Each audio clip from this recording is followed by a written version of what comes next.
Samantha leaned back in her seat as the plane took off from Montego Bay, Jamaica. The view of the ocean below slowly faded as the aircraft ascended into the clouds. Her heart pounded with anticipation. After 2 years of an intense online romance, she was finally on her way to meet James, the man who had stolen her heart.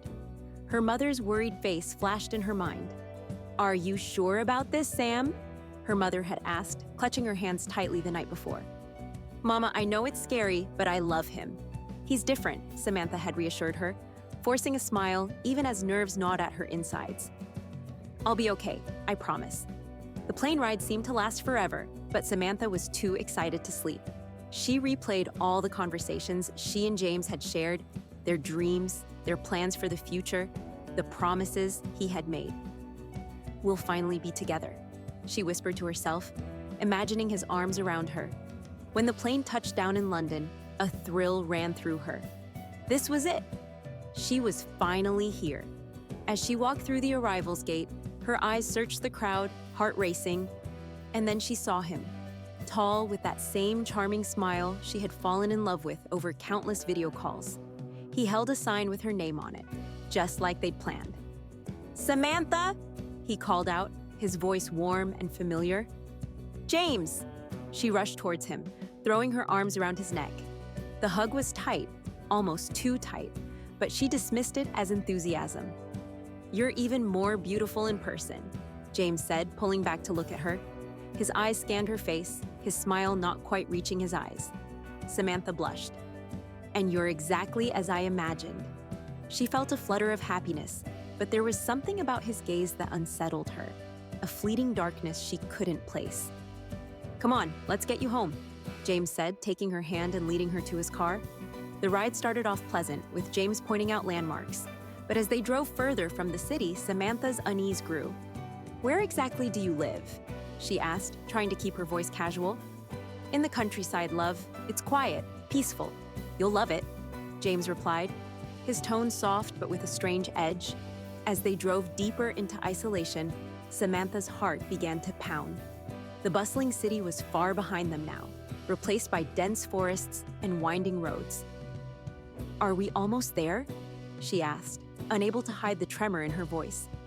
"Just a bit further," he said, his smile gone now, replaced by a cold, unreadable expression. Finally, they pulled up to a small, isolated house. It was nothing like what she had imagined, a far cry from the charming flat in the city he had described. "This is it?" Samantha asked, her voice small. "It's home," James said, his voice flat. "Come on." He led her inside, and as soon as the door closed, a heavy silence fell between them. Samantha's instincts screamed that something was wrong. "James, I'm feeling a bit tired from the trip. Maybe I should rest," she suggested, hoping to retreat and gather her thoughts. But James ignored her. Without warning, he grabbed her arm, his grip tightening painfully. "No rest yet, darling. There's something I need to show you." "James, you're hurting me!" Samantha cried, panic rising as she tried to pull away, but his grip only tightened as he dragged her towards a door leading to the basement. "You're not going anywhere!" he hissed, his voice dripping with malice. Terror flooded Samantha as she was shoved down the stairs. She stumbled, nearly falling, but managed to catch herself on the railing. "James, please! What are you doing?" she screamed, but there was no kindness left in his eyes, only a cold, calculated menace. "Shut up!" he snapped, pushing her into a small, dark room and slamming the door behind her. The sound of the lock clicking echoed in the oppressive silence. Samantha pounded on the door, her fists bruising against the wood. "Let me out, please, James, let me out," she begged, but there was no response. She backed away, her body trembling as she took in her surroundings. The room was bare, except for a thin mattress on the floor. The walls were concrete, cold and unyielding. There was no window, no way out. Days blurred into weeks. James brought her food, but it was never enough.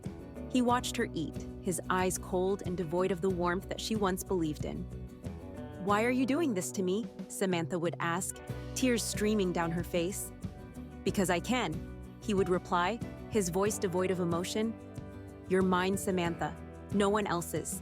She was trapped in a nightmare, with no one to hear her screams. Each day, her hope faded a little more. She dreamt of escape, of freedom, but the reality of her situation weighed her down like a leaden chain. Then, one day, the sickness came. Samantha realized with a cold dread that she was pregnant.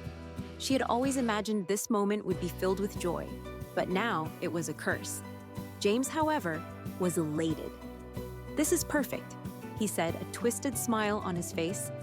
"Now you can never leave me." Her body weakened further as the pregnancy progressed. James, in his twisted way, took better care of her, but it was not out of love. It was out of ownership. He was preparing her to bear his child, nothing more. One night, the pain hit her like a wave, deep and relentless.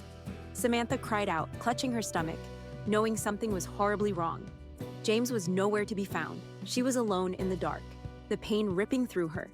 Hours passed, or maybe it was days. Time had lost all meaning. When James finally returned, he found her lying in a pool of blood, the life within her gone.